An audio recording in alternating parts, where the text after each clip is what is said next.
Good afternoon. I know that you all are tired because I'm one of the end delegates, but I want to take around 10 seconds of your time to participate with me in a small exercise.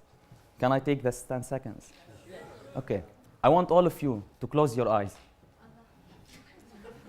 I'm not joking. Close your eyes. Is it that hard? Okay.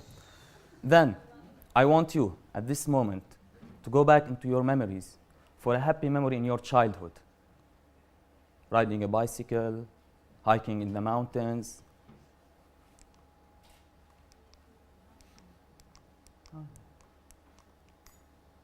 I want you to open your eyes and look at these kids. What kind of memories they will have in the future? What do you think? Would they have any happy memory in the future? These kids are refugee kids in tents in Lebanon. They are called unorganized resettlements.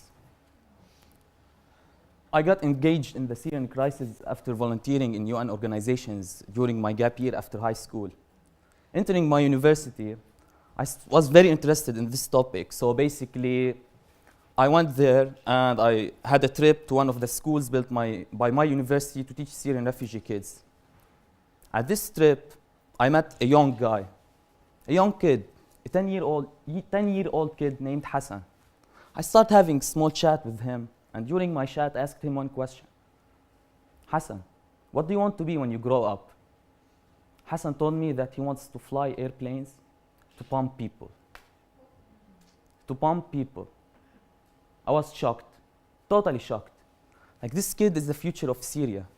How do you imagine this kind of kids with thousands of other kids to lead a country in the next 10 or 20 years? This thing was catastrophe. I returned back to my university, and were able to convince my best friends to organize any initiative that will help to reduce the effect of war to these kind of kids. At the beginning, we started a fun activity. We just go there every Saturday, do games, distribute toys, and everything. And the program started developing by itself. We took a lot of help from professors, psychological professors at university, a lot of support from the Center of Civic Engagement, Student Affairs. And we developed the fun day, the fun activity, into a complete 10 weeks psychosocial program. The psychosocial program has been operating for 3 years, and although we started with around 10 participants, now we have around 400 participants, and it has affected thousands of Syrian kids since its implementation. This is part of I think this is the first cycle of the 10 weeks program, and look very happy at this picture. Okay.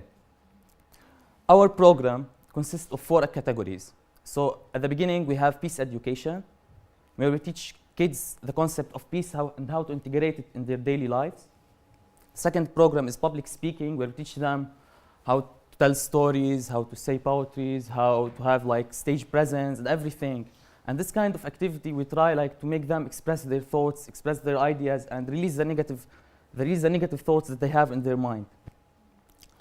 The third category, it is performing arts. So basically, we do dancing, we do theater, we do arts, we do crafts for the kids.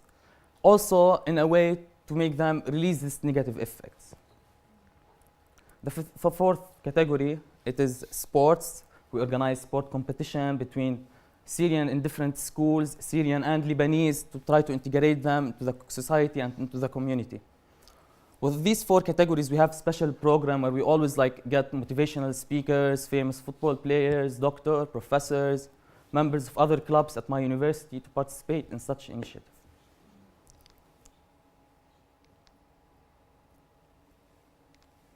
Like, from my point of view, and especially after like studying the Syrian crisis for around 6 years, I think at the end nothing matters. Nothing matters. Who wins the war, who loses the war, politics, who's winning, nothing matters. At the end, one thing matters. These kids that are the future of Syria. These kids is the only thing that matters. And it's our responsibility to create anything just to make them, the war effect on them, little bit smaller, just a little bit smaller. And this would be great. Later on, like after the first cycle, I went there and I saw Hassan another time. And he was like drawing, he was drawing. And I came next to him and I was really like, I was afraid that the program didn't work, and I was like really excited to see how everything went. So I went there and I asked him, I told him, Hassan, I want to ask you a question. Do you still want to fly airplanes and pump people? Hassan told me that he wants to be a doctor and he wants to save lives. Thank you.